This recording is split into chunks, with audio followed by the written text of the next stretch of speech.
죽게 하듯하라 말씀 제목으로 은혜 나누고자 합니다. 따라하십시다. 죽게 하듯하라.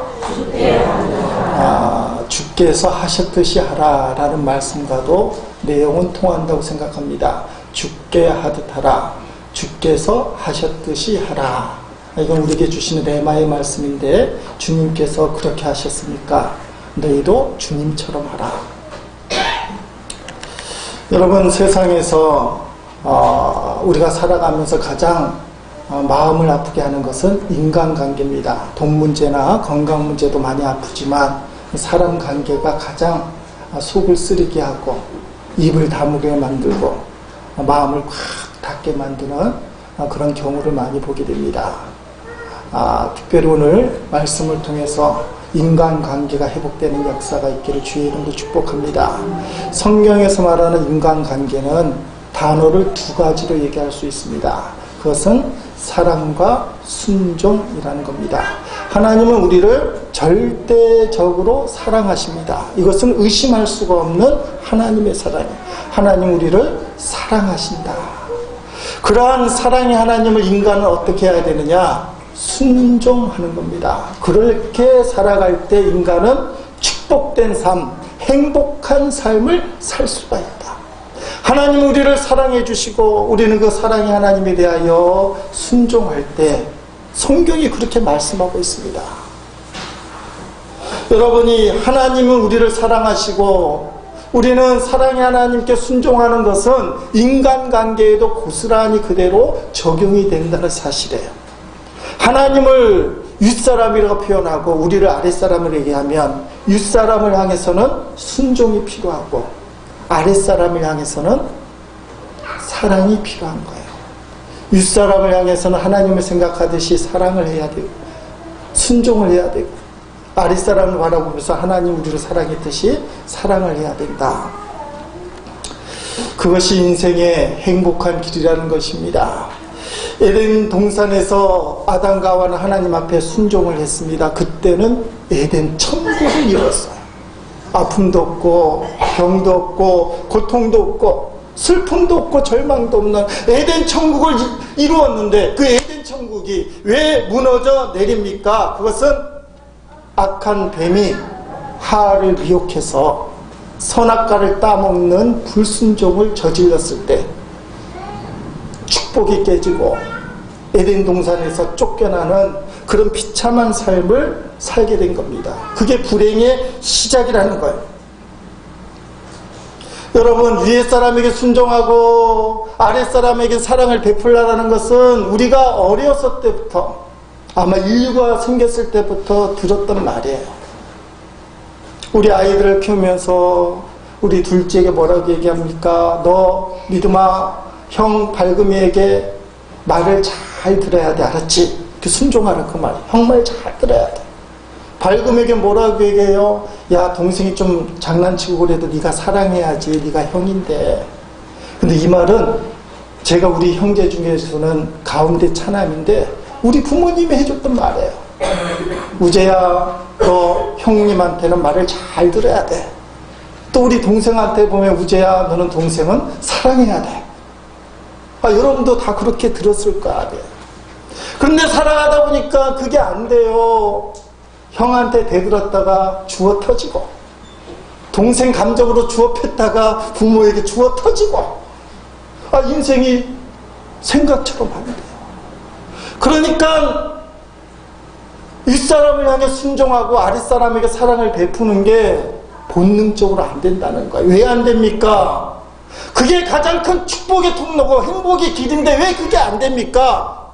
인류가 시작되었을 때부터 그렇게 가르쳤는데 형 말 잘 듣고 동생 잘 사랑해야 돼 그 말을 그렇게 들었는데 왜 안 돼요? 그 뒤에 영적인 조종자가 있다는 걸 알아야 돼요. 불순종의 시작이 뱀이라는 거예요. 아무것도 안 같아 보이지만 이 불순종과 사랑하지 못하는 그것이 왜 그러느냐? 마귀가 뒤에서 조종하기 때문에 그렇다는 거예요. 선악과를 따먹은 그 불순종, 그게 인류에게 그대로 뿌리가 내려서 우리는 당연히 윗사람을 존경하고 순종해야 되며 아랫사람을 사랑해야 된다고 어렸을 때 그렇게 기가 따갑도록 들었지만 실제로 삶이 안 된다는 거예요. 그게 불순종 때문에 그래요.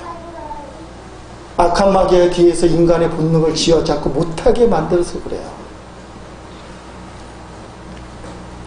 왜 그런지를 알아야 됩니다.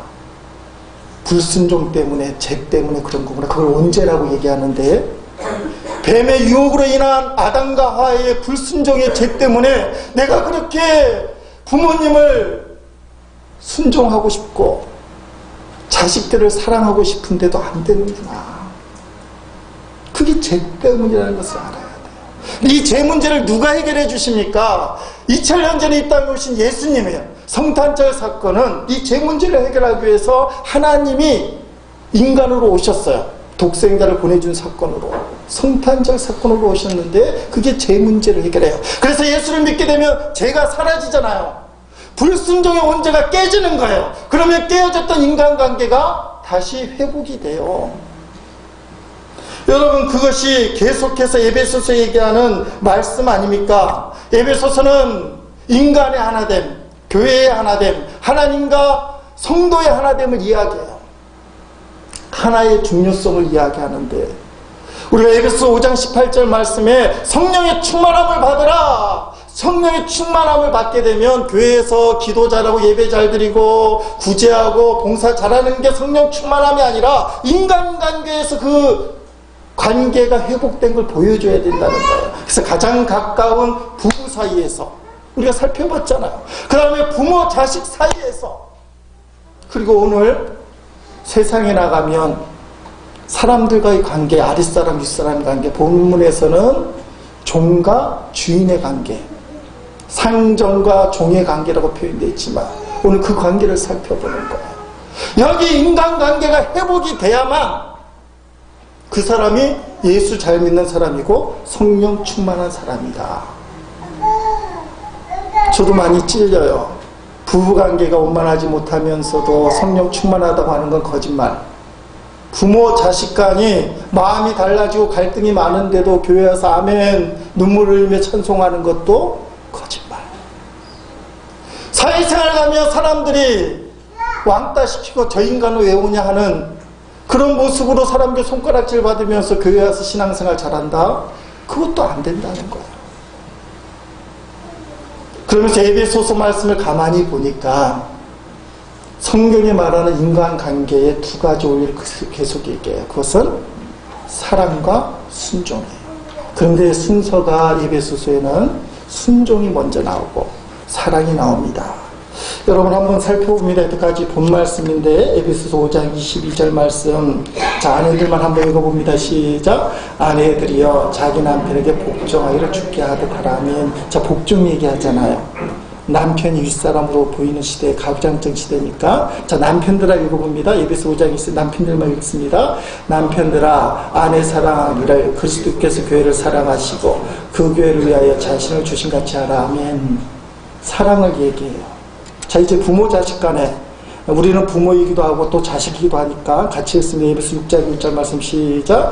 자녀들아 주 안에서 너희 부모께 순종하라. 이것이 오늘이라면. 자, 순종을 얘기하잖아요. 윗사람한테 순종. 자, 부모의 입장에서는 어떻게 해야 되느냐? 4절 말씀 있습니다. 또 아비들아 너희 자녀를 노엽게 하지 말고 오직 주의 교훈과 훈계로 양육하라면. 지난주에 살핀 거예요. 사랑의 표현이 노엽게 하지 않는 것으로 사랑하라고 얘기해요.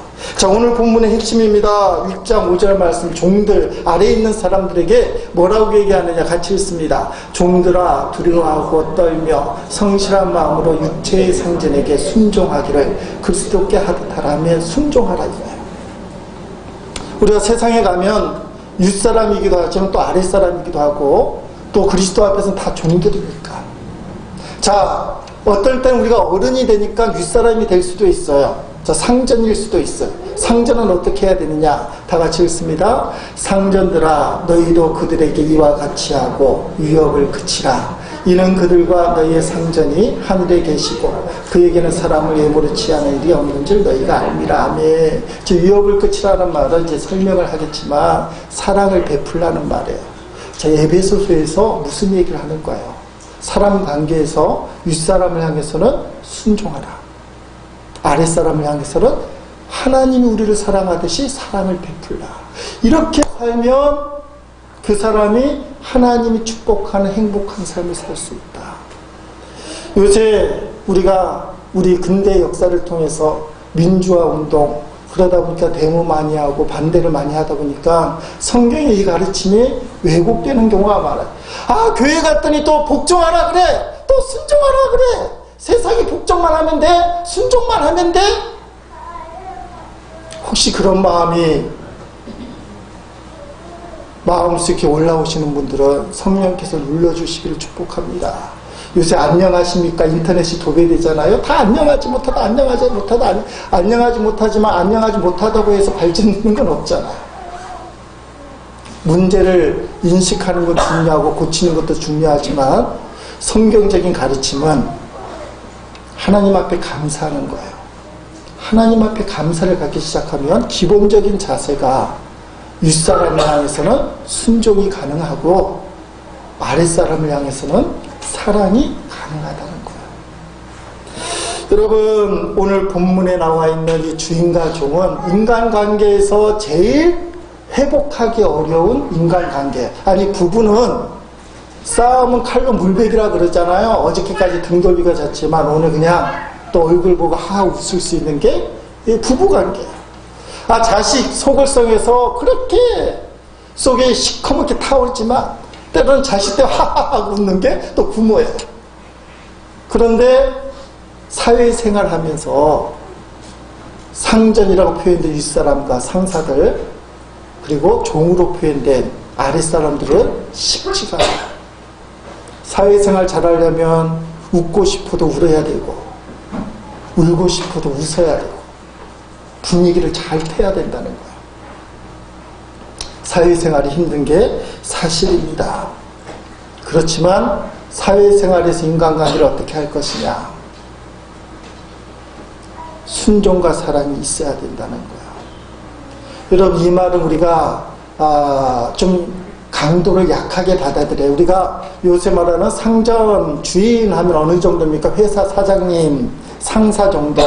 종 하면 이 고용인, 종업원들, 아랫사람들 정도지만 성경이 기록된 에베소서 당시에는 노예 제도가 엄연하게 있었다는 거예요. 노예는 어떤 사람입니까? 물건 취급당하는 겁니다. 노예들은 대체로 전쟁에서 패배한 그런 적병들, 포로로 끌려온 사람들, 아니면 세금을 못 낸 사람들, 빚을 져서 빚을 못 갚는 사람들이 노예가 되는 거예요. 근데 노예가 당대로만 되는 것이 아니라 자손 대대대대로 노예가 되는 거예요.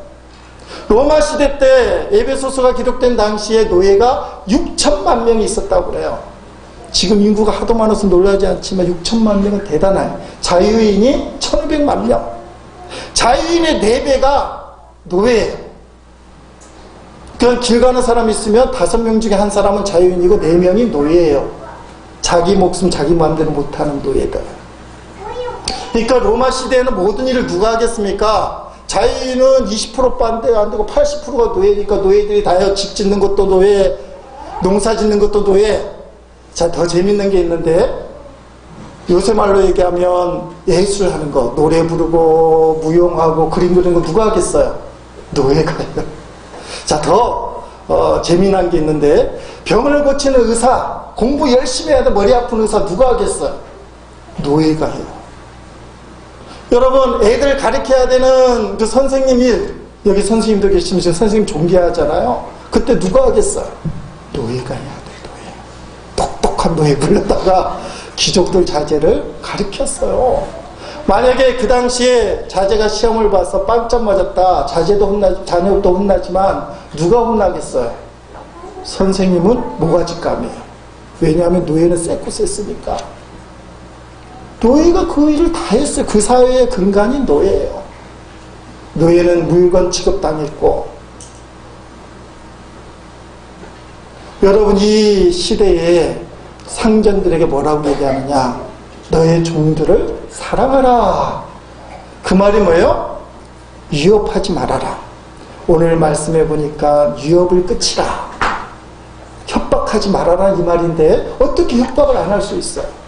자료에 보면 더 심각합니다. 자식도 물건 취급할 때요. 어떤 로마 사람이 여행을 가다가 부인이 임신했다는 얘기를 듣고 딸이면 그냥 죽이고 아들이면 살려두라. 그게 편지 기록이 남아있어요. 자식을 그렇게 취급하던 시대에 노예를 어떻게 생각하겠어요? 팔이 목숨보다 중요하지 않게 생각할 때 자식도 그렇게 생각해요. 아들이면 살려두고 딸이면 죽여라. 자기 자식인데도. 로마 사람들의 구조가 그렇게 돼 있다는 거예요. 그 당시 가치관, 세계관의 구조가 그렇게 돼 있어요. 근데 그 구조를 깨는 게 누구냐? 예수 그리스도예요. 인간이 그렇게 나눠지면 안 된다. 갈등하면 안 된다. 태어날 때부터 상전 있고 종이 있는 게 아니다. 인간은 다 하나님의 형상을 갖춘 평등한 존재다. 노예 제도 때 가장 강력하게 외쳤던 메시지가 상전들아, 종들을 위협하지 마라. 사랑하라는 표현을 그렇게 한 거예요. 그 배경을 이해하니까 이 강도가 얼마나 강한지. 여러분이 그 당시에 주인이면 그 종들을 향해서 사랑할 수 있나요? 위협하지 않을 수 있나요? 내 마음대로 다 처리할 수 있는데 마음대로 하는 걸 포기하고 그래 이렇게 할 수 있나요? 안 돼요. 그래서 예수 믿는 사람이, 그것도 성령 충만한 성도만이 종들을 향해서 사랑을 베풀 수 있다는 거예요. 이게 어떻게 가능합니까? 예수님 때문에 가능하다는 거예요. 성경에 보니까 그게 나와요. 빌레몬서에 그게 나와요. 빌레몬이라는 사람은 믿음이 참 좋은 사람이었습니다. 여러분, 거기 빌레몬서 1장 1절에 보니까 사도 바울이 우리의 사랑을 받은 자여 동력자인 빌레몬이라 그렇게 얘기했어요. 사랑을 받고 동력자, 예수를 잘 믿는 빌레몬이 주인이었어요. 아마 큰 집의 부자였던 것 같습니다. 그 집에 문제투성이 종이 하나 있는데 오네시모, 이름도 희한하죠. 오네시모. 이 오네시모는 이름의 뜻이 유익한이라는 뜻인데, 이 사람은 이름하고는 정반대로 지 마음대로 살고 얼마나 골칫덩어리인지 결국은 주인의 돈을 훔쳐서 도망을 가고 말았습니다. 그래서 사도 바울이 나중에 보니까 오네시모가 훔쳐간 돈을 빌레몬에게 갚아주겠다. 왜 그러냐면 오네시모가 몰래 도망을 쳤어요. 도망친 노예는 잡히면 거의 죽는 거예요. 목숨 걸고 도망쳤잖아. 근데 사도 바울을 만나고 예수를 믿게 되었어. 오네시모, 무익하기만 그 사람이 사도 바울을 통해 예수를 만나니까 얼마나 예수를 잘 믿는지 사도 바울이 곁에 두고 싶었어요. 근데 그게 불법이잖아요. 왜냐하면 분명히 빌레몬의 종인 걸 알고 있기 때문에, 오네시모가 고백하기 때문에. 남의 것 빼앗으면 안 되잖아요. 물건 취급을 하던 때니까. 내가 아무리 필요해도 사도 바울의 입장에서, 복음을 전하는 사도의 입장에서 오네시모가 필요하지만 현실적으로 안 되는 거예요. 그래서 빌레몬에게 돌려주는 겁니다. 그냥 돌려주면 혹시 모르니까 오네시모에게 편지를 쓴 거예요. 빌레몬서를 써서 오네시모에게 보내주는 겁니다. 오네시모가 훔쳐온 돈 내가 갚아줄 테니까. 뭐라고 성경에 표현을 하느냐? 자, 쉬운 성경으로 빌레몬서 1장 16절 말씀 읽어봅니다. 시작. 그러나 이제는 종이 아니다. 대해 주십시오. 나는 그를 소중히 여기지만 아마도 그대는 주님 안에서 그를 한 사람 한 형제로 사랑하기 때문에 나보다 더 소중히 여길 것입니다. 아멘. 자, 유익한 일을 가진 오네시모가 무익한 삶을 살다가 예수를 만나니까 사도 바울이 뭐라고 얘기해? 나는 그를 소중히 여깁니다. 근데 그 당시 제도가 노예 제도다 보니까 오네시모를 돌려보낼 수밖에 없지만, 그러나 앞으로 이 오네시모를 종으로 여기지 말고, 저기 나오잖아요. 사랑하는 형제로 대라. 성경에는 결과가 나오진 않아요. 왜냐하면 빌레몬서는 오네시모 손에 주어진 이 보내는 편지니까 그걸 받은 다음에 빌레몬이 어떻게 됐다고는 성경에 기록할 수가 없어요. 그렇잖아요. 그런데 전설에 의하면 믿음 좋은 빌레몬이 오네시모를 종이 아닌 형제로 받아들여요. 원래는 어떻게 해요? 집을 도망간 노예는 죽여야 돼요. 아무리 죽여도 누가 뭘 할 사람이 없어요. 근데 오네시모, 그것도 재산까지 훔쳐간 오네시모, 속을 그렇게 속였던 그 오네시모를 빌레몬이 품어주었던 것으로 되어 있어요. 그리고 오네시모는 자유인이 되어서 사도 바울을 찾아오게 되고, 우리 에베소서를 보게 되어 있는데 에베소서의 감독이 되었다. 에베소서 담임 목사님이 되었다. 이건 성경에는 없지만 전승에 나와 있는 이야기예요. 그 당시 사회로는 이건 상식적으로 안 되는 이야기예요. 재산을 훔쳐간 노예, 도망친 노예를 형제로 여긴다라는 것은 가치관적으로 불가능한 이야기예요. 근데 그걸 깰 수 있는 게 복음의 능력이었어요. 사도 바울의 성경 말씀대로 순종한 빌레몬의 순종이었어요. 이게 강한 교회예요. 이런 초대교회가 오늘날 기독교의 초석을 낳은 거예요. 세상을 뒤집는 힘이 있었던 거예요. 복음이 세상을 압도할 때 그때 교회는 강한 거예요. 우리가 성도들이 살면서 예수 믿어도 어쩔 수 없지 뭐 할 때부터 교회는 약한 거예요. 타락한 거예요. 힘이 없는 거예요. 세상 나갔더니 신앙 힘을 쓰지 못해요. 세상은 세상 방법대로 살아야 돼. 이러면 교회는 힘을 잃고 말아요. 한국의 초대교회도 사실 이런 강력한 복음의 능력이 있었어. 한국 초대교회에 있었던 유명한 전도 이야기입니다. 서울시 중랑구에 100년이 넘는 경동제일교회가 있습니다. 한국교회 초창기에는 영수라는 직분이 있었어요. 장로라는 직분이 생기기 전에 영수를 했습니다. 교회 전반을 주관하고 또 예배당을 세우고 교회를 이끌어가는 그런 장로의 직분을 영수라고 표현을 했어요. 경동제일교회에 엄영수가 있어요. 엄영수 개그맨 말고요. 엄영수, 엄장로님이 계셨어요. 엄장로님이 이 사람의 직업이 마부였어요. 그런데 전속 마부였습니다. 조선시대의 왕손이라는 이름을 밝히지 않는 왕손의 전속 마부였어. 비천한 사람이죠. 종이잖아요. 마부의 종 마부 일을 하는 거예요. 왕손이 어느 날 전국을 유람하게 된 겁니다. 유람을 하게 되는데 엄영수도 같이 이렇게 유람을 하게 되는데 마음에 감동이 돼서 이번 기회에 우리 상전 어르신에게 왕손에게 복음을 좀 전해봐야 되겠다. 전도의 기회로 삼아야 되겠다. 그래서 이렇게 한적한 시간에 이렇게 얘기했습니다. 나으리 예수님 믿으시지요? 예수님 믿으니까 너무 좋습니다. 그래서 왕손이 그 이야기를 듣고 깜짝 놀라면서 너 예수 믿느냐? 예. 제가 예수 믿은 지 3년쯤 되었는데 너무 마음이 좋고 행복합니다. 어르신 예수님 꼭 믿으십시오. 근데 왕손이 좀 빈정이 상하기 시작했어요.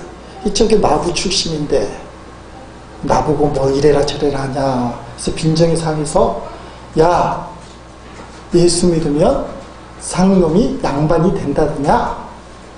너 상놈이잖아. 종이잖아. 종이 양반이 된다더냐.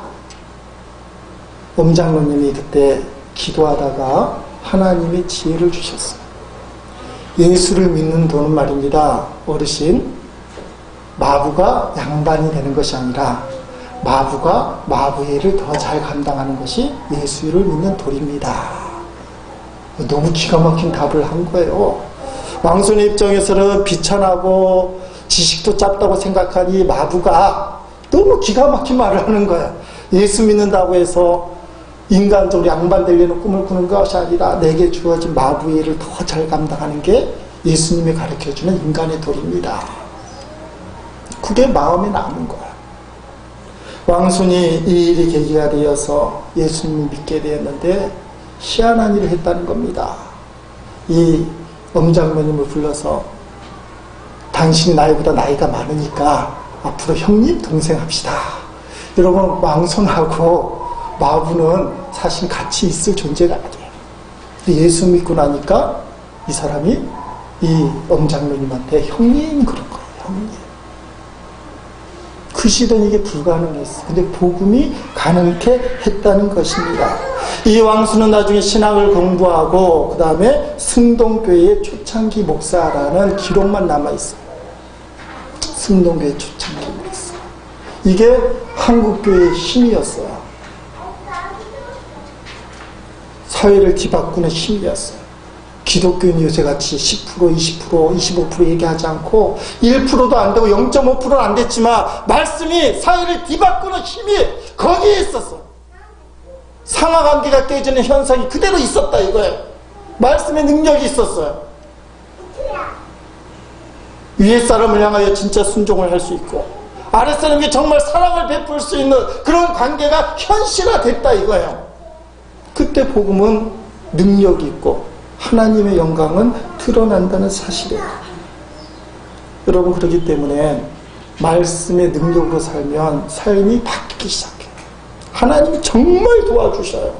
그런데 말씀의 능력으로 살지 못하는 게 문제예요. 그 좋은 말씀이지 세상은 세상 마음대로 살아야 돼.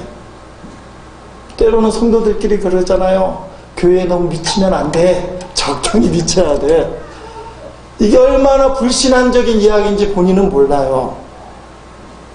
적당히 하나님과 거리를 유지하면서 세상에 발을 들여놓으면 윤리적으로는 괜찮을지 몰라요. 종교적으로는 괜찮을지 몰라요. 하나님의 놀라운 역사는 한 번도 경험을 못한다는 거예요. 빌레몬이 오네시모를 용서하고 왕손이 엄장로님 마부를 품어안는 그런 역사를 살면서 못 느끼는 거예요. 여러분, 오늘 우리는 동시에 두 가지 역할을 하는 거예요. 부모이면서 동시에 자식이라는 것을 기억해야 됩니다. 그러나 분명한 사실을 기억해야 되는데 따라합시다. 나는 예수님의 종이다. 그래서 종들에게 얘기하는 거예요. 상전들에게 순종하라. 예수님 앞에 순종하라. 자, 예수님 앞에 순종해야 되는데 어떻게 순종해야 되느냐 본문이 얘기하고 있어요. 에베소 6장 6절로 7절 말씀 다시 읽을 봅니다. 에베소 6장 6절로 7절 같이 읽겠습니다. 시작. 눈가림만 하여 사람을 기쁘게 하는 자처럼 하지 말고 그리스도의 종들처럼 마음으로 하나님의 뜻을 행하고 기쁜 마음으로 섬기기를 주께 하듯 하고 사람들에게 하듯 하지 말라면, 자, 그리스도의 종들이 어떻게 한다고요? 마음으로 하나님의 뜻을 행하고 기쁜 마음으로 섬기기를 주께 하고. 자, 그리스도인들이 어떻게 한다고요? 하나님의 뜻을 행한다. 오늘 우리에게 주신 하나님의 뜻이 뭐예요? 위의 사람을 향해서는 순종하라, 아랫 사람을 향해서는 사랑하라. 이것을 행하는 게 그리스도예요. 그것도 기쁜 마음으로. 여러분, 그러나 한마디 성경에 비추어 토를 달 수밖에 없는 것. 아니, 내가 아랫사람으로 윗사람을 그렇게 순종하고 싶어도 순종할 감이 아니라는 거예요. 아니, 내가 남편을 순종하고 싶어도 그 더러운 인간 순종할 감이 아니라는 거예요. 자식이 부모님께 순종하고 싶어도 우리 부모님만 생각하면 이가 갈린다 이거. 내가 아랫사람으로 상사를 순종하고 싶어도 그 인간을 왜 순종하냐? 더 악을 주장하는 거다. 안 된다는 거예요. 그러니까 내가 윗사람이라고 생각하는 사람들, 남편들, 부모들, 상사들, 아랫사람이 거리낌 없이 순종할 수 있는 삶을 보여야 된다는 겁니다. 그걸 기억해야 돼요. 내가 어른으로서, 윗사람으로서 우리 아랫사람들이 마음껏 순종하는데 부족함이 없도록 기꺼이 순종할 수 있도록 그런 삶을 살아야 돼요. 윗사람들에게 토를 달며 부탁하는 거예요. 그리고 아랫사람들은 요새 유행하는 말처럼 따라합시다. 묻지도 따지지도 말고 순종하라. 성경의 가르침이에요. 인간적으로 복이 차오고 이거는 악을 조정하는 거고, 뭐 순종하면 더 문제가 생긴다는 거는 아까 말한 것이 선악과를 따먹게 만든 마귀의 유혹이에요. 그럴듯한 말이에요. 그러나 성경은 접으라고 얘기해요. 그건 감정이고 상황이지, 말씀은 순종하래요. 순종하라. 윗사람은 어떻든지 간에 만약에 여러분이 윗사람이면 기꺼이 순종할 수 있는 태도를 취하려고 애를 써야 되지만, 아랫사람이라면 따지지도 말고 묻지도 말고, 성경이 말하는 인생의 축복, 행복은 순종할 때 생기는 것이기 때문에 하나님을 순종하듯이 윗사람에게 순종하라. 이 메시지 때문에 젊은 사람들이 교회를 싫어하는 거예요. 무조건 순종하라는 이 말. 이게 성경이 가리키는 인생의 행복이에요. 아까 살펴본 것처럼 성경의 가장 기본적인 원리예요. 드리는 게 막이라는 거예요. 선악과 사건이 불순종의 사건. 순종을 하게 되면, 억지로라도 순종을 하게 되면 어떤 일이 벌어지느냐. 에베소 6장 7절 8절 말씀, 쉬운 성경 다 같이 읽습니다. 사람에게 하듯이 하지 말고 그리스도를 섬기듯이 기쁜 마음으로 주인을 위해 일하십시오. 여러분이 종의 신분이든지 자유인이든지 주님께서는 선을 행한 것에 대해 보답해 주신다는 사실을 잊지 말기 바랍니다. 아멘. 자, 종이든지 자유인이든지 관계없이 선한 일을 한다는 건 뭐예요? 성경이 말하는 선한 것은 하나님의 뜻을 이루는 것인데, 윗사람에 대해서 순종할 때 그때 하나님이 보답해 주신다는 사실, 그 사람을 축복해 주신다는 사실.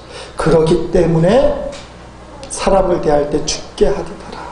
여러분, 예수님이 십자가에서 우리를 향해서 사랑을 베풀어 주셨지만, 십자가에서 하나님 아버지를 향해서는 자기를 쳐서 복종을 해 주셨잖아요. 겟세마네 동산에서 땀이 핏방울이 될 정도로 십자가의 고난을 너무나 잘 알기에 피해가고 싶었지만, 하나님의 뜻이기에 순종이 아닌 굴복하기까지, 복종하기까지 십자가에 죽으셨죠. 그게 십자가의 사랑이에요. 예수님이 그렇게 하셨기 때문에 우리도 죽게 하듯이, 주님께서 그렇게 하셨듯이 너희도 하나님을 향해서 하듯이 윗사람에게 어떻게 해요? 순종하라. 그러면 그 상급을 주겠다는 거예요. 사람들을 대할 때 그냥 대하지 말고 주님께 대하듯이 하는 것, 이게 복받는 길이에요. 김동원 목사님 유명한 이야기죠.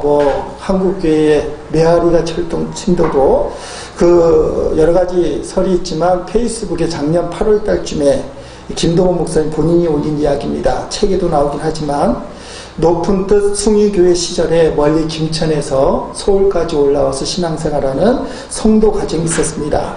김천에서 설렁탕집을 하고 있었는데 근처에 집회가 있어서 김동원 목사님 가게 되고 신방을 가게 됐어요. 이유는 가까운 교회 나가시라고. 근데 김동원 목사님 신방 온다고 하니까 이유를 알잖아요. 서울에 오지 말고 가까운 교회 가라 할 테니까. 이 주인이 목사님 만나자마자, 저는 미식갑니다. 맛을 찾아서는 경주도 가고 맛을 찾아서는 서울 식당도 찾아갑니다. 그런데 마음에 드는 교회에 찾아간다는 게 무슨 잘못입니까? 그렇잖아요. 먹으려고 경주도 가고 서울도 찾아가는데 식당을, 마음에 드는 교회를 찾아가려고 서울에 가는 게 무슨 문제가 있겠습니까? 이 이야기는 책 같은 데 빠져있는 이야기예요. 그래서 김동원 목사님이 그거 그럴듯하다 했는데, 이 성도가 다음 하는 말이 더 기가 막힌 건 책에 있는 얘기예요. 저는 설렁탕 장수에 불과하지만 설렁탕 한 그릇을 끓여도 예수님께 하듯이 설렁탕을 끓이기 때문에 제일 좋은 재료, 최고의 것을 준비해서 설렁탕을 끓여드립니다. 여기까지 너무 기가 막혀요. 그런데 하나의 간증을 이 분이 하는 겁니다. 원래 뼈를 가져와서 하루 24개를 굽는다. 24시간 설렁탕 집에서는 그 국물 내려고 10시간쯤 끓이면 뽀얀 하얀 국물이 나와야 제대로 된 국물이라는 거예요. 그런데 잘못된 뼈를 넣게 되면 누런 국물이 나오는 거예요. 어느 날 10시간쯤 끓였는데 누런 국물이 나오는 거예요. 뼈를 갖다 주는 사람이 잣뼈를 갖다 준 거지, 안 좋은 뼈. 그럴 때는 대체적으로 풀임을 섬긴다든지 그래서 희석화시켜서 팔아요. 버릴 수 없으니까. 근데 이 성도가 뭐라고 얘기하냐면, 하얀 국물이 안 나오고 누런 국물이, 잘못된 국물이 나왔을 때 가게 문을 닫았다는 거예요. 그 앞에다 이렇게 썼습니다. 오늘은 재료가 나빠서 장사를 못합니다. 죄송합니다. 저 김동원 목사님이 가까운 교회 나가라고 했다가 계속 우리 교회 나왔어요. 설렁탕 한 그릇을 끓여도 예수님을 섬기듯이 눈 가리고 아웅 사람에게 보이려고 하지 않고 주님 보신다고 생각하고, 누런 국물이 나오니까 버리는 거예요. 다 장사 못합니다. 이 사람이 암으로 죽었나 봐요. 그래서 페이스북에 이렇게 표현되어 있습니다. 그 집사님 몇 년 전 암으로 하나님의 부르심을 받았습니다. 오영란 집사. 김동욱 목사님 이야기, 저는 그런 사람이 제가 목하는 교회의 교인이었다는 것이 자랑스럽습니다. 설렁탕 한 그릇을 끓여도 예수님 대접하는 마음을 끓이듯 우리도 무슨 일을 하든 사람을 만나든 그리고 페이스북에 글 하나를 올리든 간에 다 예수님이 하는 것처럼 했으면 좋겠습니다. 오영란 집사님처럼 암 걸리는 것 빼고, 암 걸리면 안 되잖아요. 그러나 설렁탕 한 그릇을 끓여도 주님께 하듯이 하는 사람, 하나님이 아름답게 섬기는 사람이에요.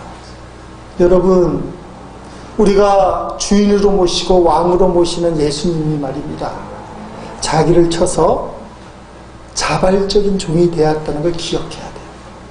종이 안 되실 수 있는 분이고 군림할 수 있는 분이고 마음대로 하실 수 있는 분인데 스스로 종이 되셨어요. 참 재밌는 것은 마태복음이나 마가복음이나 글자 하나 틀리지 않고 똑같은 구절이 있어요. 이건 몇 개 없는 구절인데 마태복음 10장 28절, 마가복음 10장 45절 말씀 자 읽어보겠습니다. 자, 다음 글을 보겠습니다. 눌러보세요. 다 같이 읽습니다. 시작. 인자가 온 것은 섬김을 받으려 하는 게 아니라 도리어 섬기려 하고 자기 목숨을 많은 사람의 대속물로 주려 함이라. 자, 마태복음이나 마가복음이나 얼마나 놀랐는지 이거를 똑같이 썼어요. 예수님이 이 땅에 오신 것은 우리를 섬기려고, 높은 사람인데도 아랫사람을 섬기려고. 그러니까 아랫사람이 우리는 당연히 섬길 수 있어야 된다는 거예요. 그게 사랑이라고 얘기하는 겁니다. 사랑하는 성도 여러분, 부부 사이에, 부모 자식 사이에, 또 사회생활하면서 윗사람과 아랫사람 사이에 우리는 순종하고 사랑하려고 하지만 상처를 너무 많이 받잖아요. 부부 사이에도 부모 자식 사이에도 인간관계에 있어. 그런데 오늘 이걸 기억해야 돼요. 내가 상처만 받은 것이 아니라 나의 불순종과 나의 증오, 그것 때문에 내 주변 사람이 더 큰 상처를 입는다는 걸 먼저 인정하셔야 돼요. 나만 아픈 게 아니고 나 때문에 많은 사람이 아파하고 있다는 이 사실을 인정할 때 내 상처가 치료받을 수 있어요. 그때 가서야 진짜 순종이 되고 정말 사랑하는 사람으로 살아갈 수 있습니다. 주님을 섬기듯이 모든 사람을 섬길 수 있길 바랍니다. 주님께서 우리를 그렇게 섬겨주셨어요. 우리가 하나님을 바라보며 믿음으로 순종하듯이 여러분의 윗사람들에게 따지지 말고 순종하시기 바랍니다. 그게 축복의 길이에요. 하나님이 우리를 무조건적으로 사랑해 주시듯이 여러분의 아랫사람들을 무조건적으로 사랑해 주시는, 주님을 닮아가는, 주님을 섬기듯이 살아가는 그런 성도가 되시기를 주님의 이름으로 간절히 축원드립니다.